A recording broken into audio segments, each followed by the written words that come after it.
장지호노는 한 사람의 인생을 추적하며 소설을 썼습니다. 우리에게도 잘 알려진 나무 심는 사람이지요. 주인공 부비에는 농부입니다. 농장을 경영하며 가족과 함께 살고 있는데 그의 가족은 단촐해요. 아들 그리고 아내입니다. 열심히 살았는데 어느 날 그만 사고로 아들이 세상을 떠났습니다. 그 슬픔을 견디지 못해서 사랑하는 아내마저도 세상을 등지고 말았습니다. 그렇게 주저앉은 부비에는 어찌할 바를 몰라 고민하다가 결단을 내립니다. 개 한 마리 끌고 황무지로 갑니다. 아무도 살지 않는 버려진 땅이고 살았던 사람들마저도 떠났던 그 황무지 중턱에 오막살이에 들어갑니다. 그리고 꼭 3년 동안 두문불출합니다. 그의 아픔, 그의 고통, 그의 고독, 그의 괴로움이 얼마나 컸는지를 보여주는 것 같습니다. 그렇게 3년 동안 오두막에서 결코 움직이지 않았던 그가 문을 열고 나왔습니다. 그리고는 무엇인가 결심한 듯 다시 오두막 안으로 들어갔습니다. 그때부터였습니다. 쌓여져 있는 도토리 자루를 식탁 위에 쏟아놓고 고르기 시작합니다. 찢어진 거, 깨진 거, 상처난 거를 옆으로 밀어놓고 성하고 온전하고 튼튼하고 실한 것을 고릅니다. 그렇게 10개를 고르고 한 뭉치로 묶은 다음에 다시 10개를 고르고 그렇게 100개를 채우고 나서 그는 잠이 들었습니다. 그렇게 도토리를 고르는 것은 어쩌면 부비에게 있어서는 자기 마음의 상처를 고르는 것과 같았습니다. 아프고 외롭고 고독하고 깨지고 상처 입은 마음은 골라내고 성하고 소망하고 용기 있는 마음을 마치 그렇게 자기 마음속 주머니에 담는 것과 같았습니다. 그 다음날 그는 그렇게 100개의 도토리 성한 씨앗을 가지고 나갔습니다. 야생 라벤더 외에는 아무것도 살지 못하는 그 황무지, 그렇게 폐허가 된 그 황무지에 곡괭이로 구멍을 푹 파고 마치 자신의 상처에 또 상처를 내는 것처럼 그렇게 푹 파고 나서 도토리 씨앗을 심었습니다. 그리고는 곱게 덮어줬습니다. 그렇게 하기를 몇 년을 했을까요? 37년을 합니다. 매일마다 저녁이면 도토리 자루를 식탁 위에 쏟고 깨지고 상책이 나고 또 쓰지 못하는 것들은 골라내고 성하고 실하고 아름답고 튼튼한 것은 10묶음씩 100개를 만들어서 다시 아침이 되면 황량한 벌판으로 나가서 마치 자기 상처에 상처를 내듯 그 황폐한 들판에 곡괭이로 푹 찍은 다음에 다시 도토리를 심고 그리고 흙으로 묻어지기를 37년을 했습니다. 그 결과 그 황무지는 어떻게 되었을까요? 3명만 살던 마을이 10,000명이 사는 마을이 되었고 그렇게 황폐했던 들판과 골짜기와 산에는 나무들이 가득 찼습니다. 새들이 돌아왔고 꽃이 피기 시작했고 정말 황무지의 기적처럼 샘이 나고 시냇물이 흐르게 되었습니다. 그렇게 오랜 세월들을 매일매일 하루도 빠지지 않고 도토리를 골라내고 또 심었던 그것은 어쩌면 부비에의 아픔과 고통, 상처, 그것을 스스로가 치유하는 것과 같았습니다. 때로 삶은 우리를 황폐하게 황무지로 몰아낼 때가 있습니다. 그것의 다른 이름은 불행이지요, 아픔이지요, 고통이지요, 시련이지요, 순환이지요, 수치이지요, 치욕이지요. 그렇게 황무지로 우리를 몰아낼 때 그 다른 이름의 불행 앞에서 삶의 지혜는 무엇입니까? 불행을 멈춰 세우는 것이 아니라 아프고 힘들고 불행이 계속되지만 씨앗을 심는 것입니다.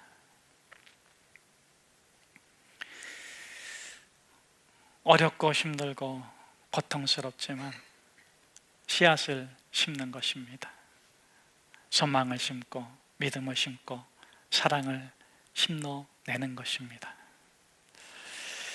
그렇게 하루하루 견디며 황무지와 맞설 때 자신의 마음을 고르듯 도토리를 골라내고 성하고 실한 것을 소중히 여기며 다시 마음의 상처에 아플지라도 씨앗을 심을 때 그렇게 하루하루 견디고 버티고 씨앗을 심을 때 마침내 그 황폐했던 삶의 불행은 어느새 사라지고 울창한 숲에 가려지고 어쩌면 그것이 토양이 되어서 꽃을 피우고 열매를 맺고 새가 논이는 아름다운 정원과 축복으로 바뀌어지지 않겠습니까? 삶의 지혜는 불행을 멈춰 세우는 것이 아니라 불행할지라도 더 어렵고 더 시련이 크게 다가왔다 할지라도 씨앗을 심어 넣는 것입니다. 삶에는 지혜만 있는 것이 아니라 어리석음도 있습니다. 삶의 어리석음은 무엇입니까?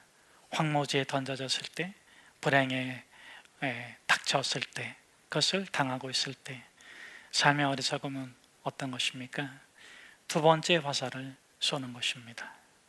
첫 번째 화살은 무엇입니까? 타자가 쏘는 것이고 시대가 쏘는 것이고 상황이 쏘는 것이고 타 존재가 쏘는 불행의 화살, 상처의 화살, 고통의 화살, 아픔의 화살. 또 첫 번째 화살의 특징은 내가 피할 수 없다는 것, 우리가 피할 수 없다는 것입니다. 시대의 아픔, 상황의 아픔, 또 타 존재로 인한 아픔을 이미 우리는 겪었기 때문에, 당하고 있기 때문에 피할 수가 없습니다. 이것이 첫 번째 화살의 특징입니다. 그런데 첫 번째 화살 때문에 아프고 고통스럽고 괴롭지만 첫 번째 화살 때문에 파멸하는 사람은 없다지요. 그 사람이 파멸하는 것은 첫 번째 화살이 아니라 두 번째 화살 때문이라고 합니다. 두 번째 화살은 무엇입니까? 자기가 자기 자신에게 쏘는 화살입니다.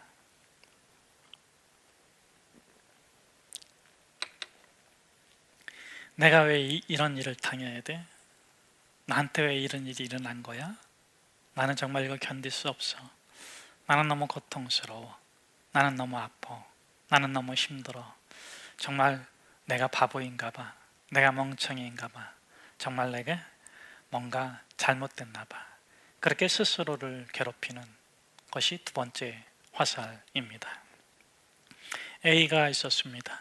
여자입니다. 어렸을 때 아버지에게 폭행을 당했습니다.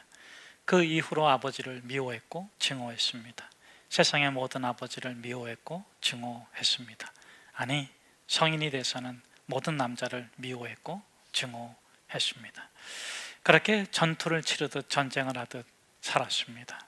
그리고 어느덧 중년의 나이를 넘기면서 불현듯 이런 생각이 들었습니다. 내가 이렇게 살 때는 평화롭지 못하고 전쟁하고 다투고 싸우며 살지만 죽을 때는 좀 편안히 죽고 싶다. 그래서 죽음의 심리학자 큐블러 로스를 찾아가서 상담을 했습니다.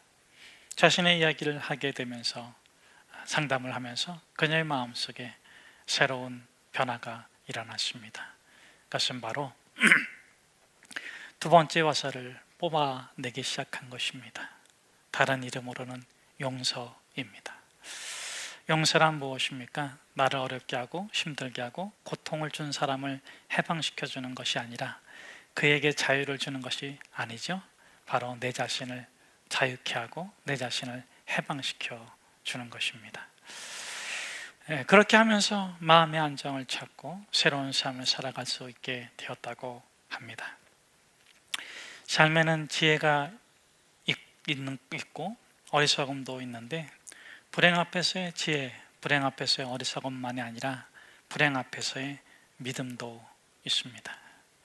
그 믿음은 무엇입니까? 그것은 바로 나에게 상처가, 나에게 고통이, 나에게 있는 아픔이 축복이 될 수 있다 하는 믿음입니다. 이것은 물론 성경적인 가르침이죠. 성경의 말씀이기도 합니다. 심리학자 칼 융은 이런 말을 했습니다.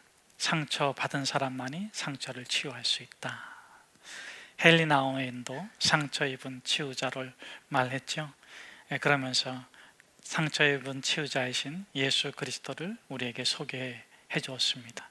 우리가 믿고 있는 예수 그리스도, 그분을 상처와 또 축복의 입장에서 본다면 그분은 정말 상처를 너무 많이 받았습니다. 하나님이신데 인간의 몸을 입으셨고 인간의 몸으로 오셔서 죄는 없으신데 그럼에도 불구하고 죄인들이 겪는 모든 상처, 모든 고통, 모든 아픔을 홀로 당하셨습니다. 마지막은 죄의 결과인 사망까지도 그분이 짊어지시고 십자가에 달려 죽으셨습니다. 그런데 그 결과가 무엇입니까? 그분의 상처를 받았기에 우리가 상처를 낳았고, 그분의 고통을 받았기에 우리의 저주가 풀어지고, 그분이 아픔을 겪으셨기에 우리의 괴로움이 치유되고, 그분이 죽음을 당하셨기에 우리가 새로운 생명을 얻게 되었습니다. 어쩌면 저와 여러분은 이 믿음을 경험했기에, 이 사건을 경험했기에 예수를 믿는 사람들입니다. 그래서 오늘 예수님께서 이렇게 말씀하시는 것입니다. 오늘 설교의 제목이 도덕적으로 아름다워라 입니다. 도덕이란 무엇입니까? 가치입니다. 우리가 지켜야 될 가치, 그것을 우리가 행복해서 지키기도 하지만 우리가 그것을 의지로 지키기도 하는데, 마지막까지 지켜야 될 우리들의 내면적 가치, 또 그것을 삶으로 표현하는 것을 우리가 도덕이라고 하는데, 도덕적으로 아름다워라 이런 제목을 제가 한번 붙여봤습니다. 왜냐하면 결코 아름다울 수 없는 세상 속에서 살고 있기 때문에 그렇습니다. 여러분들은 어떤지 모르겠지만 예수님 시대의 사람들이 그렇다는 거예요. 요즘이 어떤지 모르겠지만 예수님 시대의 대부분의 사람들이 그랬다는 것입니다. 자, 그래서 이 시대의 사람들은 어떤 어려움 가운데 있었냐면, 정치적으로는 로마의 지배에 있었습니다. 물론 독립적 자치권을, 종교적 자치권을 가지고 있어서 종교 지도자들에 의해서 일반 생활은 보장을 받을 수 있었습니다. 그런데 더 안타까운 것은 그 종교 지도자들이 이 암하렛지 90%가 넘는 보통 사람들을 지배하고 이용하고 착취했다는 것입니다.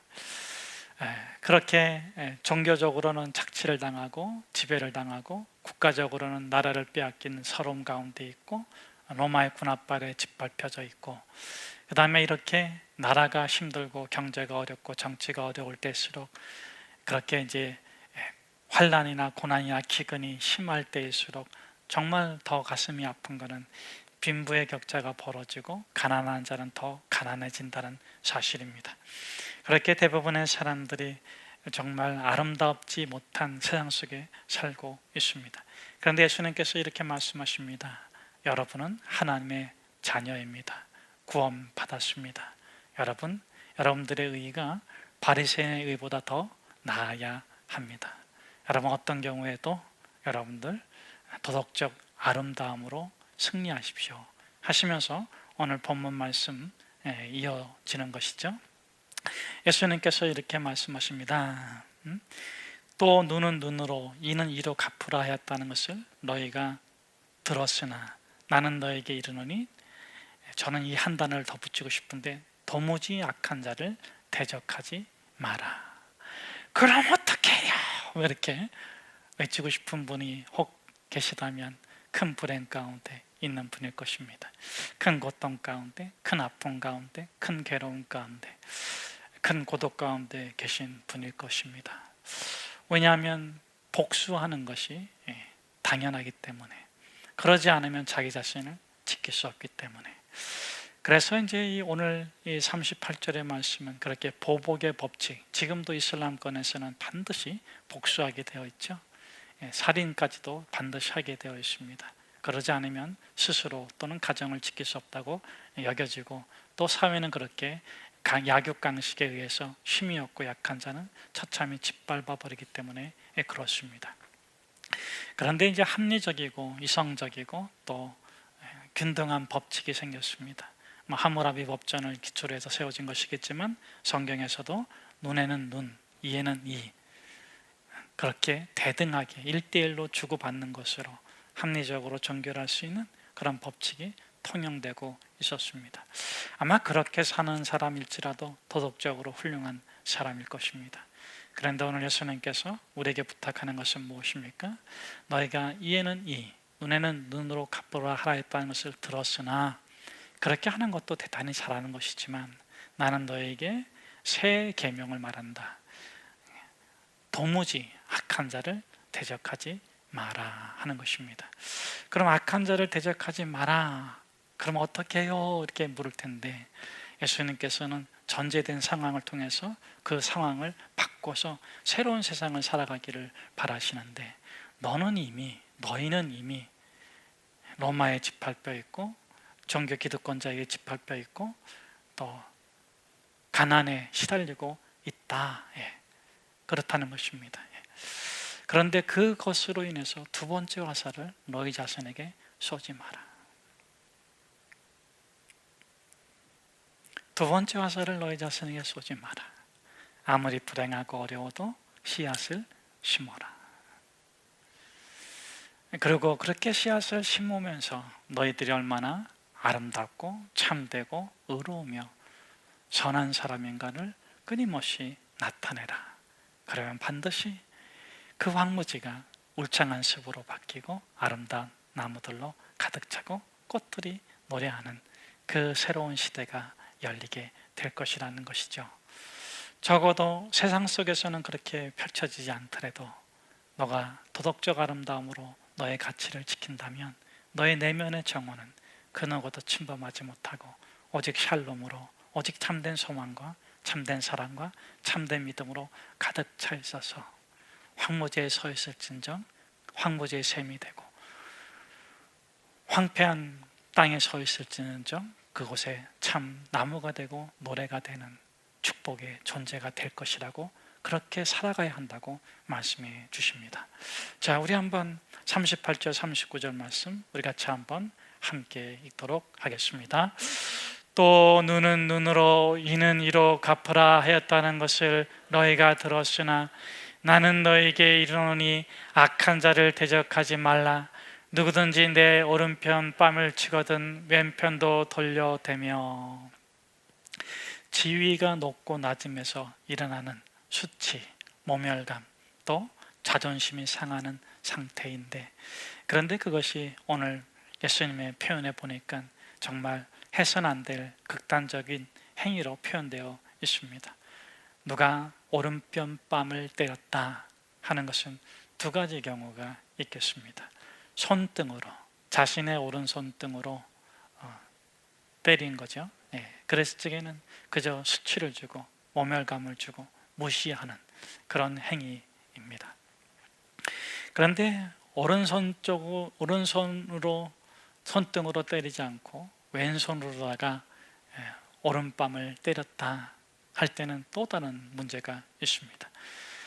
여러분들도 이제 뭐 여행을 자주 다녀서 아시겠지만, 제가 오늘 목 상태가 좋지 않아서 여러분에게 좀 죄송합니다. 어쨌든 간에 양해해 주시고, 여러분들이 그 여행을 자주 다녀서 아시겠지만은 중동처럼 이게 중앙아시아나 뭐 더운 지방에 가면은 그 당시에는 휴지 이런 게 없었기 때문에 대변 처리를 손으로 많이 했습니다. 물과 손으로 많이 했는데, 그래서 이 왼손은 이제 그런 쪽을 하는 거고 오른손은 이제 먹는 거죠. 그래서 왼손은 부정한 손이고 오른손은 좀 좋은 손이고 그렇습니다. 그래서 이 왼손으로다가 머리를 만지는 행위를 하면은 굉장히 그 화를 내는 거를 여러분들은 아마 경험하지 않았을 거예요. 왜냐하면 다 주의를 듣고 안 했기 때문에. 근데 부지불식간에 이제 우리는 그런 것이 없으니까, 물이 풍부한 금수강산에 살다 보니까 부지불식간에 뭐 머리에 손을 대면은 아이들이 싫어합니다. 무척 싫어하고 사람들이 싫어해요. 그런데 오른손으로 대는 것도 싫어하는데 왼손으로 대면 굉장히 싫어합니다. 부정한 손으로 자신을 건드렸기 때문에 그렇습니다. 근데 여러분, 그렇게 왼손으로 부정한 손으로, 사사기에도 보면 에훗이 왼손잡이 사사인데 그가 부정한 자다, 뭐 그런 전제가 되어 있는 거죠. 어쨌든 왼손으로 뺨을 치면 상대방의 오른 손바닥으로 치면 오른밤이 맞게 됩니다. 이렇게 맞았을 때를 가정한 것으로, 사실화한 것으로 보는 것이 오늘 본문에서 더 바람직합니다. 그러니까 너 같은 인간은 없어져도 괜찮아. 너 같은 인간은 모든 사람들 앞에서 이렇게 수치를 당해도 당연해. 그랬을 적에 첫 번째 화살이 그렇게 자신에게 당했을 때 그때 어떻게 할 것이냐, 두 가지겠죠. 보복할 수 있고, 아니면 똑같이 얘는 이, 눈은 눈으로 해줄 수 있고. 그런데 되게 가난하고 힘들고 지위가 낮은 사람들은 많이 인내하다 보면, 작은 것들 넘기다 보면 이런 큰 것도 그저 당하는 경우가 많이 있습니다. 그저 당하면서 지나가면 그래도 괜찮은데 두 번째 화살을 자기에게 쏘죠. 나는 정말 이런 취급을 받아도 괜찮은 거야. 내가 이런 취급을 받는 것은 우리 부모가 잘못 낳기 때문에, 내가 사람을 잘못 만났기 때문에, 결국 자기 자신을 그렇게 절망적 존재로, 좌절적 존재로, 수치를 당해도 괜찮은 존재로 자기 자신이 짓밟고, 물론 화를 낸다 할지라도 그렇게 삶을 망가뜨려 더 황폐하게 되는 경우가 많이 있습니다. 그런데 예수님께서 이렇게 말씀하십니다. 너의 도덕적 아름다움을 보여줘라. 믿음으로 바꿔라. 그것이 무엇입니까? 그렇게 왼밤을 맞았을 적에 너 오른밤을 돌려대면서 당신의 분이 풀린다면 더 때리세요. 괜찮아요. 나는 이것 때문에 무너지는 존재가 아닙니다. 나는 이런 일을 겪더라도 내가 지켜야 될 믿음이 있고, 내가 지켜야 될 소망이 있고, 내가 살아내야 될 삶이 있습니다. 나는 결코 이런 일 가운데서 내가 내 자신을 사랑하는 걸 포기할 수 없습니다. 왜냐하면 하나님이 나를 선택하시고 나를 사랑해 주신 것을 내가 알고 믿기 때문에 그렇습니다. 당신이 내 왼뺨을 때린다 하더라도, 아니 내가 갈기갈기 찢겨진다 할지라도 나는 결코 내 자신을 소중한 존재로 여기는 것을 포기하지 않을 겁니다. 나는 주님을 믿고 주님 안에서 나를 사랑하고, 나는 여전히 이 황폐하고 황무지와 같은 세상 속에서도 나를 사랑하고 귀중히 여기는 존재로 나는 나의 자신의 삶을 살아내야겠습니다. 그것이 믿음입니다. 오른밤을 때렸는데, 화가 나는데, 절망하는데 주의 말씀을 기억하면서 그래, 왼밤 돌려대자. 나는 결코 포기하지 않고 나는 결코 중단하지 않을 거야. 하나님이 살아계시면, 그분이 나를 선택했다면, 그분이 나를 초청했으니까 내가 내 삶을 마지막 한순간까지 아름답게 살아낼 거야. 우리 40절 말씀 우리 같이 한번 함께 읽도록 하겠습니다. 또 너를 고발하여 속옷을 가지고자 하는 자에게 겉옷까지도 가지게 하며. 이것은 재정적인 문제 때문에 생긴 거죠. 가난 때문에 생긴 것입니다. 얼마나 가난했으면 속옷과 겉옷 두 옷이 있는데 겉옷을 전당을 잡혔겠습니까? 이 중동에서는 이제 낮에는 덥고 밤에는 추운데, 일반적으로 가난한 사람들은 옷이 두 벌이에요. 한 벌이라고 표현하기도 하는데 그건 다르기 때문에 속옷과 겉옷. 속옷은 통으로 짠 것으로서 우리 그냥 원피스 같은 겁니다. 남자든 여자든 그거 하나를 입습니다. 그리고 그 외에 옷은 없습니다. 겉옷은 이제 밤을 위한 것이기도 하고 또 자기 신분을 나타내기 위한 것이기도 한데, 밤에는 겉옷을 이불 삼아서 덮고 자야 돼요. 이 사람은 가난해가지고 겉옷을 잡히고 뭔가를 좀 빌렸습니다. 식량을 빌렸던, 돈을 빌렸던 빌렸습니다. 저녁이 됐습니다. 밤이 됐습니다. 겉옷을 빌린 자는 가난한 자에게 해가 떨어지기 전에 겉옷을 돌려줘야 됩니다. 그리고 해가 뜨면 다시 그것을 담보로 취할 수 있습니다. 그것이 그들의 생활법이었고 관례법이었습니다. 그런데 저녁이 되었습니다. 고발한 자가 와서 겉옷을 주면서 이렇게 말하는 거죠. 너 도망갈지도 모르니까, 너 내뺄지도 모르니까, 너가 안 갚을 수도 있으니까 너 속옷 내놔. 속옷은 담보로 잡지 못하게 되어 있습니다. 그러나 법이 어디 있습니까? 이렇게 행세를, 기세를 부리는 거죠. 속옷을 내놔, 이렇게 말하는 것입니다. 여러분, 속옷을 줄 때 어떤 현상이 일어날까요? 그 사람의 알몸이 드러나게 되어 있습니다. 물론 겉옷을 입고 뭐 어떻게 할 수도 있겠죠. 예. 그런데 더 중요한 것은 뭐냐면 그 속옷을 벗긴다는 것은 그 사람의 인격을 무시하고 그 사람의 존재에 수치를 더해주는 것입니다. 너는 정말 이렇게 부끄러움을 당해도 괜찮은 놈이야, 속옷 내놔, 이런 거죠. 너 같은 놈을 어떻게 믿어, 이런 거죠. 그렇게 자기 자신을 인정하고 또 그렇게 눈물을 흘리면서 속옷을 주고 어떻게 쓰든지 겉옷을 가지고 그 밤을 지새워야 하지만, 그러지만 주님께서 이렇게 말씀하십니다.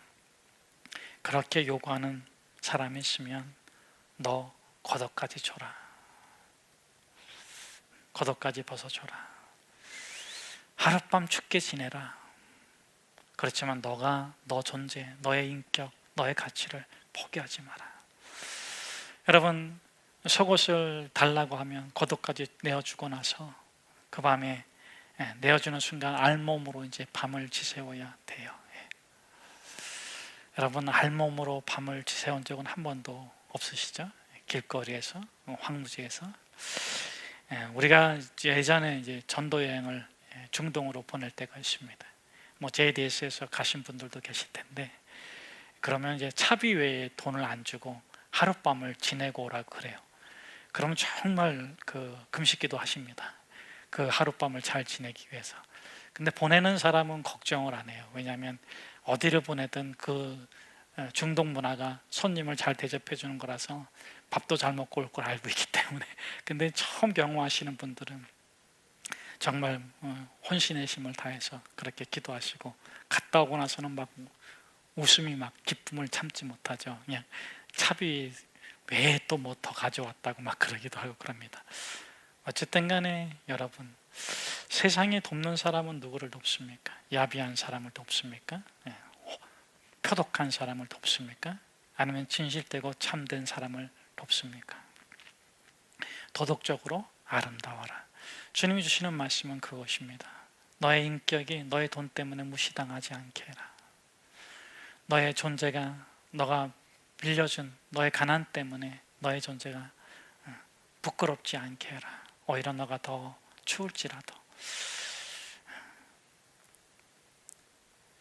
여러분, 그렇게 자기 자신을 지킬 때 하나님이 도우시고 또 참된 사람들이 도와줄 것입니다. 그렇게 너 자신을 무시하고 또 업신여기는 자들의 앞에서 결코 너는 그것에 동의하지 마라. 내가 비록 가난할지라도, 비록 내가 알몸으로 살아야 한다 할지라도 나는 존귀한 존재이고 아름다운 존재이며 참 인간다운 삶을 살기에 합당한 존재라고 너 자신을 나타내어라. 그러면 너는 다른 세상을 살아가게 된다 말씀해 주십니다. 우리 41절 말씀 우리 같이 한번 함께 읽도록 하겠습니다. 또 누구든지 너로 억지로 오리를 가게 하거든 그 사람과 심리를 동행하고. 이 말씀은 로마 군인과의 관계 속에서 이루어지는 삶의 문제입니다. 이스라엘을 지배하고 있던, 정복했던 로마의 군인에게는 노역의 권리가 있었고 유대인들에게는 노역의 의무가 있었습니다.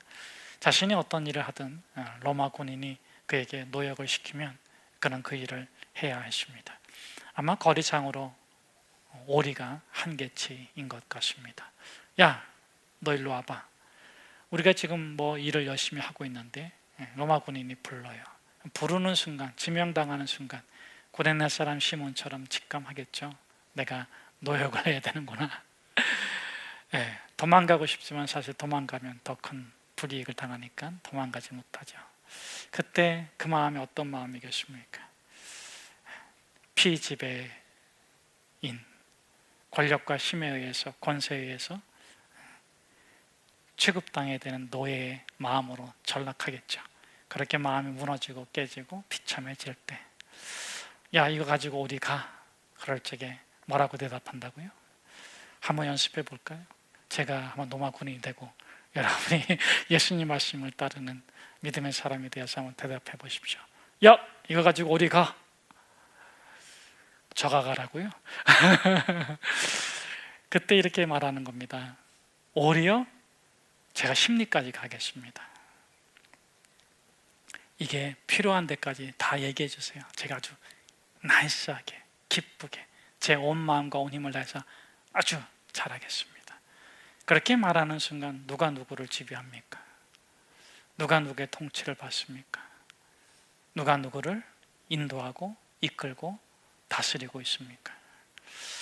여러분, 끊임없이 세상은 저와 여러분의 약점과 연약함과 부족함과 힘없음을 가지고 지배하고 짓누르고 다스리고 통치하고, 그리고 결국 그렇게 하다가 너는 별 볼 일 없는 놈이야 하고 던져버릴 것입니다.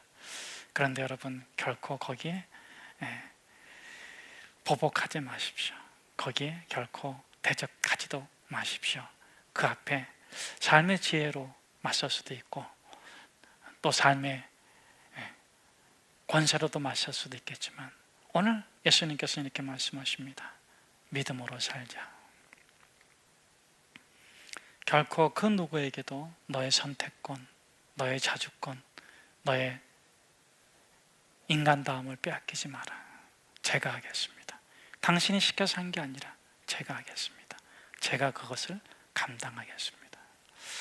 우리는 알고 있습니다. 이렇게 살면 정말 어려울 수도 있다.